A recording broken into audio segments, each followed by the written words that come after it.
자, 오늘 우리에게 주신 하나님 말씀은 요한복음 7장 37절부터 39절 생수의 강 성령님이라고 하는 제목을 가지고 하나님의 말씀 보도록 하겠습니다. 한 절씩 교독합니다. 같이 못 읽겠습니다. 세 절이니까요. 같이 읽습니다. 시작. 명절 끝날 곧 큰 날에 예수께서 서서 외쳐 이르시되 누구든지 목마르거든 내게로 와서 마시라.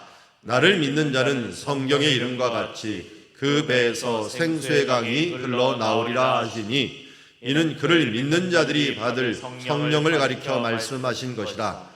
예수께서 아직 영광을 받지 않으셨으므로 성령이 아직 그들에게 계시지 아니하시노라. 아멘. 자, 우리 37절에 보면 명절 끝날이라고 얘기합니다. 명절 끝날은 초막절 끝날을 이야기합니다. 그곳에서 명절 끝날은 특별히 비가 오기를 비는 기도. 우리는 비가 봄부터 오지만 우리 이스라엘은 여름에는 비가 하나도 안 오다가 겨울부터 비가 옵니다. 이 겨울에 첫 비가 오는 날이 바로 이 날입니다. 그래서 명절 끝날인데 초막절이죠. 이 날을 이제는 참 슬픔의 날로 기억하게 됐는데 하마스가 공격한 날입니다. 초막절 맨 마지막 날 축제를 벌이고 있을 때 하마스가 이번에 공격한 날이기도 한데 원래 이 날이 이스라엘에선 최고 기쁜 날입니다. 최고 기쁜 날 공격을 한 거죠.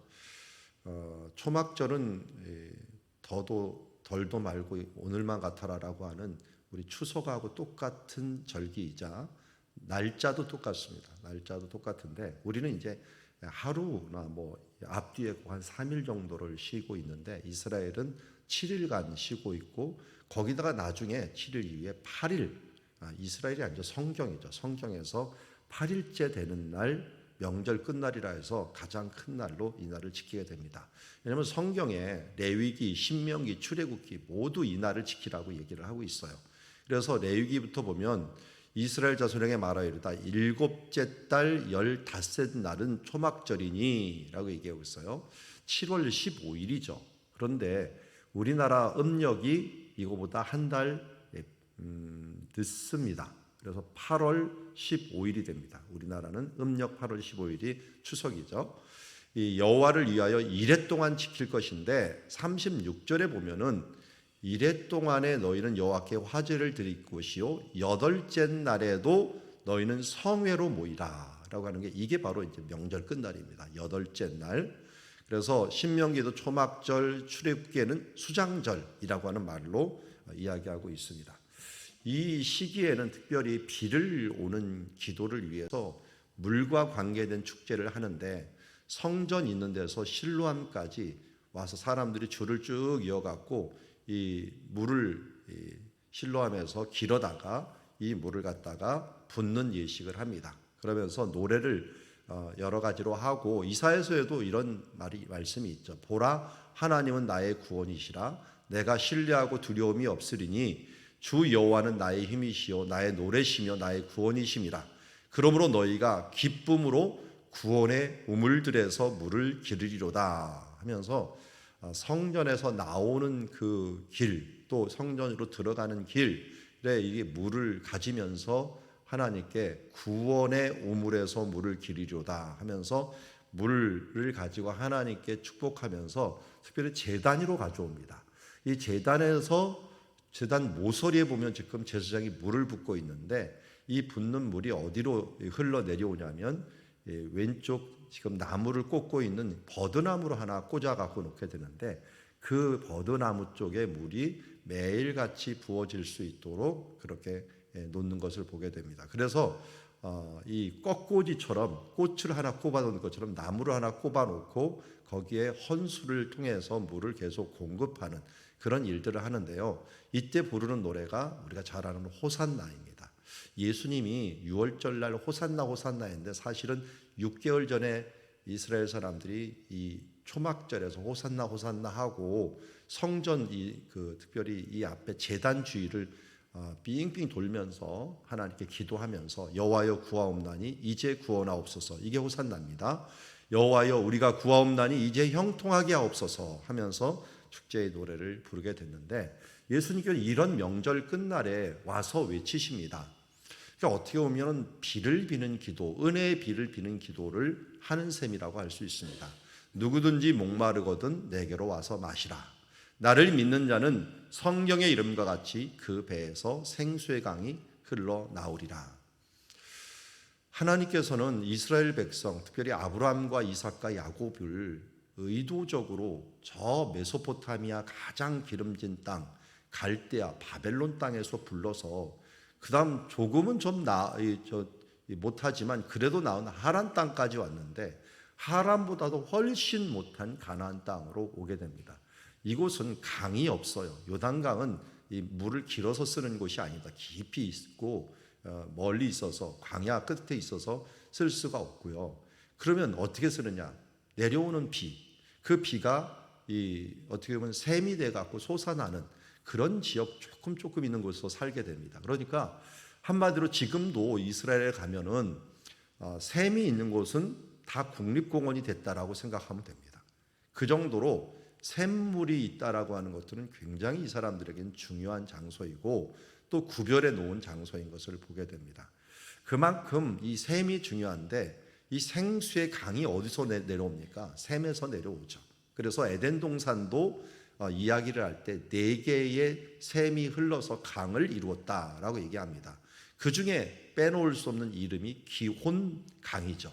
그래서 그 기혼 샘이 예루살렘의 흔적이 있는 것입니다. 그래서 예루살렘 기혼 샘에서 흘러나온 물이 실로암이고, 그 실로암 물을 길어다가 바로 이 헌수를 하는데, 그 헌수를 하는 그런 날에 예수님께서 아마 헌수가 끝난 다음이니 시작할 때인지 모르지만 예수님께서 외치는 것입니다.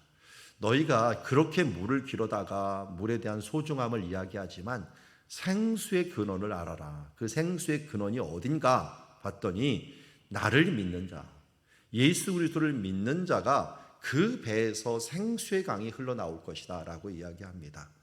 여러분, 우리가 이 황금 알을 낳는 오리를 찾아야지 황금 알만 찾아다는 인생이 되었다가는 언제나 결과물만 가지고 가는 거예요. 황금 알을 낳는 오리를 우리가 찾아야 되는 것처럼 여기에도 마찬가지죠. 이 베드로가 예수 그리스도를 만나고 물고기를 잡는 그 광경 가운데 다른 사람들은 물고기를 잡는 데 치중을 했지만 베드로는 물고기를 잡게 하는 그분을 발견하고서 그 앞에 엎드리고 그분을 향하여 달려간 것처럼, 오늘도 우리가 생수의 그 물에 목말라 하는 것이 아니라 그 물을 제공해 주시는 근원자를 찾아가는 것인데, 그분이 누구라고요? 바로 내게로 와서 마시라, 예수 그리스도시다 라고 말씀합니다. 예수 그리스도가 바로 생수의 근원이 되기 때문에 어떻게 그러면 예수 그리스도를 통하여 우리가 생수를 공급받을 수 있는가? 나를 믿는 자, 예수를 믿는 자, 예수 그리스도를 믿는 자들은 성경의 이름과 같이 그 배에서 생수의 강이 흘러날 것이다 라고 말씀합니다. 이것은 결국 믿는 자들이 받을 성령을 가리키라 라고 얘기했고, 우리가 이미 지난주 출애굽기 17장에서 보았던 것처럼 모세가 르비딤이라는 곳에서 반석에서 물을 쳐서 나오는 장면을 생각하면 고린도전서 10장 4절에서는 이 부분을 모두가 같은 신령한 음료를 뒤따르는 신령한 반석부터 마셨으니 그 반석은 곧 그리스도다 하면서 고린도서 10장 4절에서 이 생수가 나온, 그러니까 르비딤이라는 것에서 물이 터져 나온 그 반석이 뭔 줄 아느냐? 그 반석이 바로 예수 그리스도를 상징하는 것이다 라고 얘기합니다. 그러니까 이스라엘 백성도 어떻게 보면은 단일 그동안 계속 훈련을 한 거예요. 우리에게 광야라고 하는 이 사건은 광야 같은 세상에서 예수 그리스도를 믿음으로 말미암아 거기서 나오는 성령의 생수, 여기서 생수가 성령님이라고 했으니까요, 그 성령의 생수를 먹고서 너희 광야 같은 세상을 살아갈 수밖에 없다라고 하는 부분으로 우리가 알려줬죠. 우리 이미 만나를 얘기했어요. 만나는 예수님의 말씀, 그리고 여기 있는 생수, 우리가 받는 물의 공급은 하나님의 성령. 근데 이 성령은 누가 주신다고요? 또 말씀은 누가 주셔요? 말씀은 예수님 자신이 말씀이에요. 예수님이 삶으로 보여주셨던 것, 또 예수님이 하신 말씀, 이 모든 것이 다 이 우리들의 생명의 양식이요. 또 한편으로 예수 그리스도께서 가시면서 보내주시마 약속하셨던 성령님, 우리에게 약속의 성령님, 우리로 하여금 생각나게 하시고 우리로 하여금 하나님의 뜻이 무엇인가를 분별하게 하시는 우리 가운데 오신 성령님, 그 성령님이 우리가 이 땅에서 살아갈 동안 생수의 강처럼 우리에게 기쁨과 우리에게 생명력과 우리에게 은혜를 베풀어 주시는 분이시다라고 하는 것들을 다시 한번 알려주고 있습니다. 그래서 예수님께서 이곳을 외치시는 환경을 잘 보면 성전에서 외치는데 그 성전에서 바라보이는 것이 유대 광야입니다. 광야. 이 광야를 바라보며 외쳤는데 여기 외치는 이 장소가 요한계시록 22장에 오면은 수정과 같이 맑은 생명수의 강을 내게 보이니 하나님과 및 어린 양의 보좌로부터 나와서 길가 가운데서 흐르더라. 강 좌우에 생명나무가 있어 12가지 열매를 맺되 달마다 그 열매를 맺고 그 나무의 잎사귀는 만국의 치료제가 된다라고 했는데 예수님께서는 멀리 이 부분들까지 바라본 거죠. 나를 믿는 자는 이러한 생명의 강, 결국 천국에 이를 것이며 또 한편으로 뒤로 돌아보고는 에스겔 47장에서 예언한 그것이 이루어질 것을 또한 선언하는 것을 보게 됩니다. 그래서 여기 보니까 어디에서 나온다 그랬어요? 그 맑은 생명수의 강이 하나님과 및 어린 양의 보좌로부터 나온다 그랬잖아요. 근데 에스겔은 어디서 보았어요? 40장에 보니까 이 성전에서 나오는 것을 본 거예요. 성전에서부터 물이 나오는데 그게 내려와 갖고 물이 흘러가는데 결국은 이게 건너지 못할 강처럼 이 넘치는 강으로 가갖고 어디로 간다는 겁니까? 이것이 광야 쪽으로 간다는 거예요. 광야로 가면서 보니까 동쪽을 향하여 흐르는데 문지방 밑에서 물이 나와 동쪽으로 흐르는데 성전 오른쪽 제단부터로 흘러내리더라 라고 하는데 내리면서 광야와 저 사해바다까지 가면서 거기에서 좌우에 나무가 심이 많고 이 물이 동쪽으로 향하여 흘러 아라바로 흘러 그 바다, 사해, 염해, 죽은 바다라고 알려져 있는 그곳에 이르니 흘러내는 물로 그 바다의 물이 되살아나리라. 이것뿐만 아니라 에스겔에서 다 얘기는 안 했지만 주변에 있는 광야가 살아나고 바다가 살아나고 주변에 있는 모든 것들이 살아남을 우리에게 말씀하고 있습니다. 이처럼 예수님께서는 여기서 우리가 선언하는 이 짧은 말씀이 초막절에 이 초막절이라는 것은 하나님의 성막이 함께 한다는 뜻이거든요. 하나님의 초막이 너희와 함께 하여서 이제 너희를 보호하고 이 초막을 그래서 결혼식에 비유를 합니다. 그래서 이스라엘 사람들은 모두 지금도 결혼식 할 때는 무조건 초막을 치고 하면서 하나님이 함께하고 또 이 광야에서 초막 가운데 하나님께서 함께 하시면서 보호하신 것처럼 너희를 보호할 것이다 라고 하는데 그 보호하심의 결정타, 그 결정타가 바로 이 마지막 날 하나님께서 은혜의 단비를 내려주시는 것이었는데 그 비가 무엇을 의미하는가 봤더니 에스겔의 환상을 통해서 예수님의 그 선언을 통해서 또 요한계시록의 말씀을 통하여서 결국은 하나님께서 이루실 마지막 천국의 모습을 우리에게 보여주고 있는 것을 보게 됩니다. 그러면서 이 생수의 강을 이야기합니다. 그러면서 21장의 그 생수의 강을 이야기하고 나서 이렇게 말씀합니다. 또 내게 말씀하되 이루었도다. 나는 알파와 오메가요 처음과 마지막이라. 내가 생명수 샘물을 목마른 자에게 값없이 주리니 이기는 자는 이것들을 상속으로 받으리라. 나는 그의 하나님이 되고 그는 내 아들이 되리라. 거기다 또 17절에 성령과 신부가 말씀하시기를 오라 하시는도다. 듣는 자도 오라 할 것이요 목마른 자도 올 것이요 원하는 자는 값없이 생명수를 받으리라 하시더라. 아멘. 에스겔서의 마지막 글자가 뭔지 아십니까? 여호와 삼마입니다. 지금 예수님이 이렇게 손 벌리고 있는 그 뒤에 글자가 원래는 여호와 삼마인데요. 여호와께서 거기 계시다라는 뜻입니다. 그곳에 계시다. 그를 믿는 자, 예수 그리스도를 믿는 자에게 하나님은 함께 계시고 항상 계시고 언제나 떠나지지 아니하고 함께 계시다 했다고 말씀하시며, 그가 가는 길 동안 구름기둥 불기둥으로 함께할 뿐만 아니라 때로는 반석에서 물을 내셨던 하나님께서 생명수 샘물과 같은 성령으로 우리를 인도해 주시겠다라고 말씀하시는 것입니다. 우리는 예수 그리스도를 믿는 자들은 바로 생수의 샘물을, 성령님이 내 안에 계시기에 내 안에, 그 예수를 믿는 자는 그 배에서 생수의 강이 흘러내린다라고 하는 뜻은 내가 의로워지는 게 아니에요. 내 안에 보배로운 예수 그리스도께서 오시면서 성령님이 내 안에 오신 것입니다.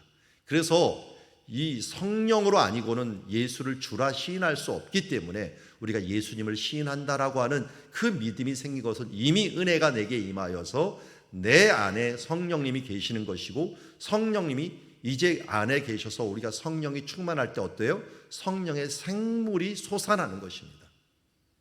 솟아날 수 있도록 우리가 거룩하고 하나님을 찬양하고 기뻐하는 삶들을 살아갈 때 그 생수의 강이 충만하게 솟아날 수 있는 것이죠. 생수의 강이, 우리 가운데 오신 성령님은 어떤 대가를 요구하지 않습니다. 목마른 자에게, 믿는 자에게 값없이 주는 것이라고 이야기하고 있습니다. 믿기만 하십시오. 예수 그리스도를 믿고 의지하며 나아가는 자들에게 원하는 대로 주시겠다라고 말씀합니다. 결국 이렇게 오신 성령님이 어떻게 하셨습니다. 바로 예루살렘에 임하여서 온 유대와 사마리아와 땅끝으로 가면서 수리아, 갈라디아 1차 전도여행, 그리스, 아시아, 로마, 그리고 서바나까지 사도 바울이 전도 여행을 통해 갖고 이 부분들을 20년 안에 전도 여행을 끝나게 됩니다. 이거는 하나님의 권능이 얼마나 강력한가 하는 것들을 우리에게 보여주는 초대교회의 한 예라고 할 수가 있습니다. 그러면서 예수님께서 오늘 다시 외치는 이 말씀이 우리에게 어떤 의미가 있는가를 다시 한번 알고, 우리가 누구든지 예수를 믿는 자, 그에게는 우리 가운데 성령님이 오셔서 성령님이 주시는 생수의 강으로 우리가 살아간다는 사실들을 잊지 마시기를 바랍니다. 명절 끝날은 은혜의 단비가 내리는 날입니다. 이들은 호산나 하면서 우리를 구원하시옵소서, 우리를 형통케 하시옵소서 기도하였습니다. 우리 또한 하나님의 은혜 아니면 살 수 없다는 사실을 알고 호산나 찬양하면서 주 예수 그리스도를 바라볼 때 예수 그리스도를 통해서 우리에게 주시는 성령님께서 우리에게 권능을 주시어서 성령의 생각, 영의 생각은 생명과 평안이라고 했는데 우리에게 생수의 강을 주시어서 생명력 있는 삶을 우리 가운데 이끌어 가실 줄 믿습니다. 오늘도 그 생수의 강이 흘러 넘치는 하루하루를 살아가는, 순간순간을 살아가는 주님의 자녀 되기를, 예수를 굳건히 믿고 살아감으로 말미암아 구원과 형통과 권능과 생명이 풍성한 삶을 살아가기를 주의 이름으로 축원합니다. 기도하겠습니다. 하나님 아버지, 오늘도 초막절을 통하여 우리에게 교훈하여 주시는 것 감사합니다. 명절 끝날 세계적으로 어둠과 정말 참혹한 일들이 일어났지만, 그러나 예수 그리스도를 통한 명절 끝날 그를 믿는 자는 그 배에서 생수의 강이 흘러날 것이고 성령의 충만함이 있을 것이라고 말씀하였사오니, 오늘도 우리 가운데 오신 성령님이여, 주님, 그 성령의 생수의 그 샘이 마르지 아니하도록 우리가 날마다 거룩함으로, 날마다 주 예수를 더욱더 새록새록 믿음으로 말미암아 믿음의 지팡이를 잡고 예수 그리스도의 반석을 쳐서 그 가운데 나오는 생수의 강으로 오늘도 살아가는 주의 자녀들 되게 하여 주시옵소서. 나사렛 예수 그리스도 이름, 그곳에 능력이 있는 줄 믿습니다. 그 이름으로 선포하며 오늘도 생수의 강이 흘러 넘치는 충만한 삶을 살아가는 주의 자녀들 되게 하여 주시옵소서. 성령 충만히로 역사하실 하나님께서 오늘도 여기 있는 기도하는 자들과 함께 기도하는 모든 자들과 주여 동행하실 줄 믿사옵고 예수님의 이름으로 기도드리옵나이다.